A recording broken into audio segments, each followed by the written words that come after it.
आधुनिक भारत के शिल्पकार और आजादी के बाद में 545 रियासतों का एकीकरण करने वाले देश के पहले गृह मंत्री सरदार वल्लभ भाई पटेल, आज हम सब लोग यहाँ उनका पुण्य स्मरण करने के लिए, पुष्पांजलि करने के लिए, श्रद्धा के सुमन अर्पित करने के लिए और एक ऐसे महत्वपूर्ण अवसर पर जब देश आजादी के 75 वर्ष पूरा कर अमृत काल में प्रवेश कर चुका है और भारत का संविधान, जिसे अंगीकार किए हुए 75 साल पूरे हुए हैं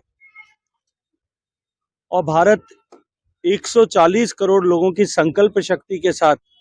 माननीय प्रधानमंत्री नरेंद्र मोदी जी के नेतृत्व में विकसित होने के दिशा में आगे बढ़ रहा है। हम सब लोग सरदार वल्लभ भाई पटेल से प्रेरणा लेकर आज कृतज्ञ मन से भारतीय जनता पार्टी परिवार के सभी लोग हम अपने श्रद्धा के सुमन अर्पित करने के लिए आए हैं। हमारे लिए सौभाग्य का विषय है कि जोधपुर में अभी हाल ही में सरदार वल्लभ भाई पटेल की ये भव्य मूर्ति इस दिव्य स्थान पर लगी है और सुखद संयोग था कि सरदार वल्लभ भाई पटेल ने जब देश का एकीकरण किया, सभी रियासतों का विलीनीकरण किया, तब एक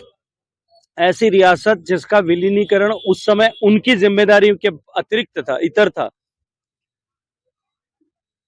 और देश के पहले प्रधानमंत्री से द्वारा हुई चूक के चलते हुए 70 साल तक देश के मस्तक मणि पर एक काले टीके की तरह 370 की धारा जो थी, उस धारा को समाप्त करके, उसको हमेशा हमेशा के लिए मिटा करके कश्मीर को भारत का अभिन्न अंग बनाने वाले वर्तमान गृह मंत्री आदरणीय अमित शाह जी, जिन्होंने सच्चे अर्थों में सरदार वल्लभ भाई पटेल की आकांक्षाओं को, उनकी इच्छा को 75 साल बाद में पूरा किया,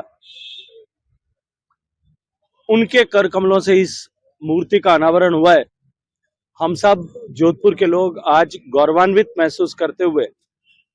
अपने आप को इस संकल्प के साथ में जोड़ने के साथ जोड़ते हुए कि हम राष्ट्र को विकसित राष्ट्र बनाने की दिशा में समर्पित भाव से काम करेंगे। माननीय प्रधानमंत्री जी ने जो 11 संकल्प कल अपने उद्बोधन जो उन्होंने संसद में, लोकसभा में संविधान के 75 साल पूरे होने के उपलक्ष्य पर दिया, उन 11 संकल्पों के साथ में हम सब जुट करके इस देश को विकसित बनाएं और यही इन सब हुतात्माओं को, जिन्होंने इस देश की आजादी के लिए, इस देश को वर्तमान स्वरूप प्रदान करने के लिए अपना सर्वस्व समर्पण किया,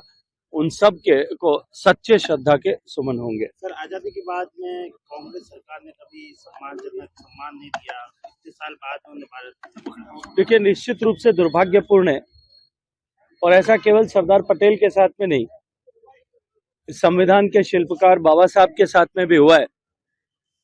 क्योंकि उस पार्टी के, कांग्रेस पार्टी के लोगों के लिए केवल परिवार और परिवार की पूजा ही परंपरा रही है। लेकिन अब भारत बदल गया है और भारत, इस बदले हुए भारत में हम सब कृतज्ञ मन से ऐसे सारे हमारी आजादी के संग्राम के पुरोधाओं को श्रद्धावनत होकर के हम सब प्रणाम करते हैं।